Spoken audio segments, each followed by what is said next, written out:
With you, I can be sad with you. Just take my hand and fly up through the dreams where the skies are so clear. With you, I wanna stay with you. So I always get nervous when I pull off a part and it doesn't look like the new part. Alright guys, we're going cameraless today. I've got my phone. Today we're replacing the Bank One Sensor One O2 sensor on my wife's 2008 Dodge Grand Caravan. This is the 4.0 liter. So we have the check engine light came on. It says the sensor is slow to respond. It doesn't say not responding, doesn't say fuel trim levels are bad. And in fact, when I'm driving, the fuel trim levels look decent. Actually, pretty much just fine. As they look similar to Bank 2 Sensor 1. So I haven't been in a hurry to replace it. I'm replacing it now because we're driving to California tomorrow. I realize I should have replaced this before tomorrow or before today so the computer has time to reset. But it is what it is. So we're replacing this O2 sensor. It's super easy. Okay, not super easy. If you have ramps, it's not hard. Okay, get the front end up on ramps and you can crawl under there, not too bad. So Bank One Sensor 1 is on the back side of the engine up near the top above the cat. I'm going to show you that right now. We're going to get this done and hopefully it solves our issue. Okay, so here we are under the van. This is the back of your lower subframe. You've got your exhaust going up over here. You've got your cat. This is your cat. You have your lower O2 sensor right here. Boop. This is your Bank One Sensor 2. This is your lower. This is the one that's going into the cat. And then up here, there we go. All right, so up here, this is your Bank One Sensor 1. This is on top of your cat. There's your, this is up here on top of your manifold. And it's going in, this is your intake cover, your valve cover, or your valve cover is right here, and the O2 sensor is right behind it. You can get to the plug from up above, or you might get lucky, yeah, you can see the plug right there. Boop, you can reach it all from underneath, or you can reach this plug from up above. Either way, your choice. Either way, you gotta unplug it before you can take the sensor out. So I'm gonna actually drop the van back down, unplug that sensor, and then pull this out, put the new one in.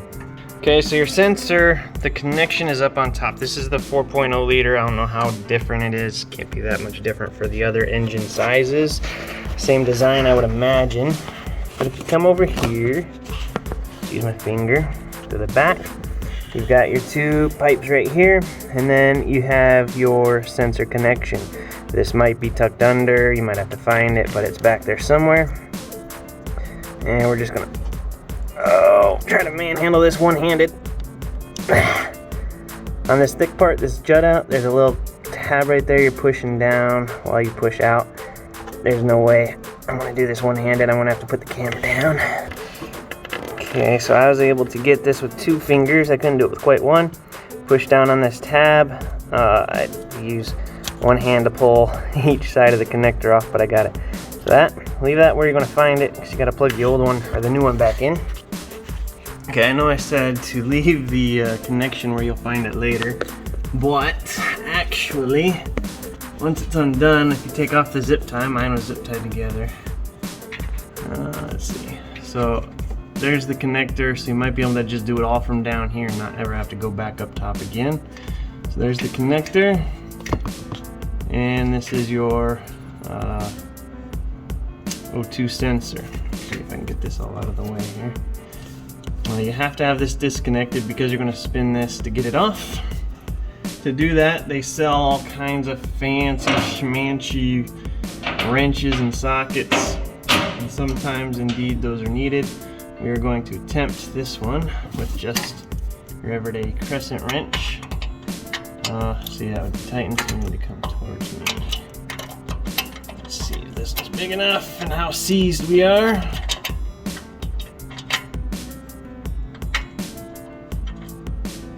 Okay, so let's see if we can bust this off. Oh, yes we can. Look at that. All right, cool. You don't always get that lucky. This is a cold engine, by the way. If you do this on a hot engine, this is gonna be very, very hot. Okay.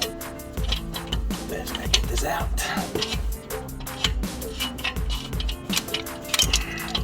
You can do this on ramps. It would suck a little bit for sure, but you can do it.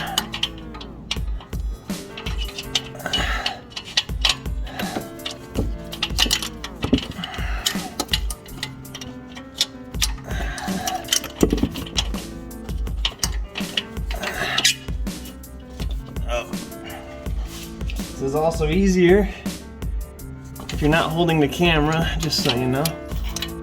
All right, there we are. Let me pull this out. I'll show you guys what we got. Okay, so this is your old one. It's pretty gnarly.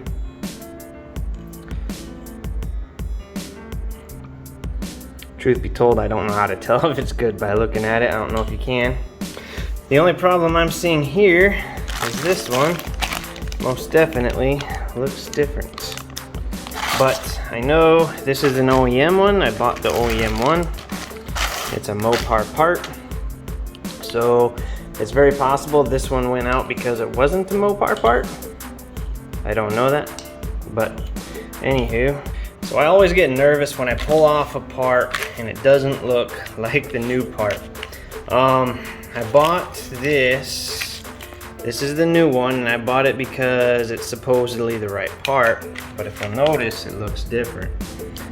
This is a much more wider, thicker shaft with holes in the end. This is a much more thin shaft with holes along the shaft.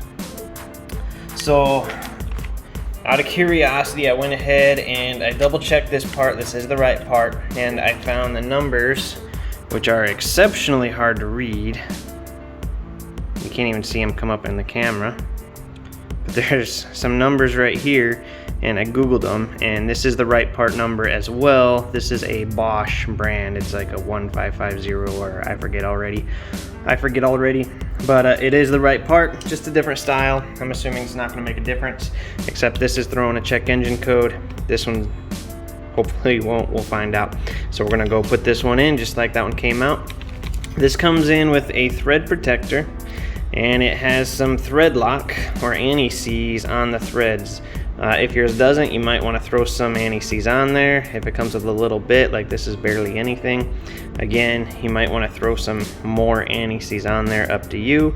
I'm just going to leave it as it is. Here in Arizona, we don't have a huge problem with seized bolts, so I'm just going to go on with as it is. Let's go. Okay, so this is going to go in the same way it came out.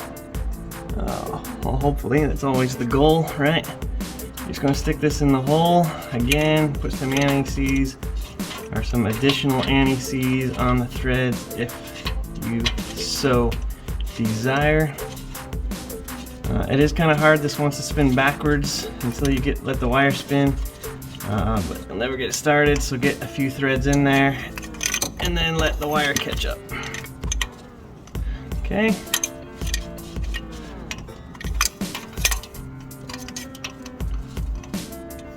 Okay, so right there is finger tight.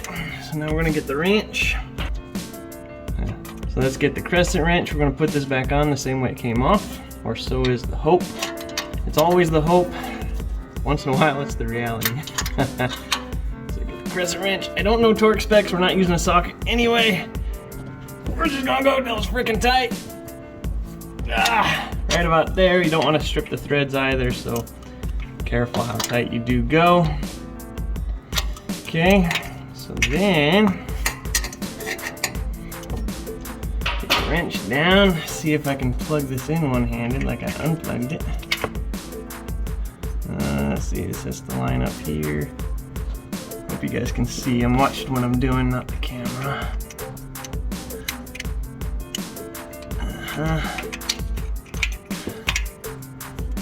One-handed is hard. Appreciate those videos on YouTube who have helped you out one-handed, because gosh dang. Okay, so I got that one. Got line it up. So it's gonna be like this. I'll use 4 fingers. The wires don't line up. All right, I gotta use 2 hands. But you get the idea. All right, so going back up in there, I think we got it, guys. So you have your new O2 sensor installed, you have your wires clipped in, zip tie those out of the way so you don't have to listen to a rattle. Make sure it's not touching anything hot that's going to melt it later. All right, we're gonna start it up, never mind the hood. We'll close that in a minute. So you see that pesky, stupid check engine light, so annoying. All right, I need to get off the ramps and we'll check this out. All right guys, easy as that. That was a very simple O2 sensor to replace. Some of them are harder. My 350Z, the uppers are a pain in the butt to get to.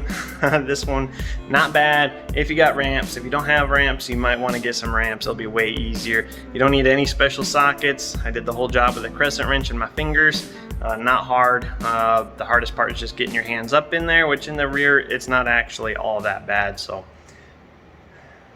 not bad. If you guys liked what you saw, make sure you leave a thumbs up, hit that subscribe button, check out my other videos, and make sure you keep coming back for more. Thanks guys. Adios. Up through the clouds where the sun shines.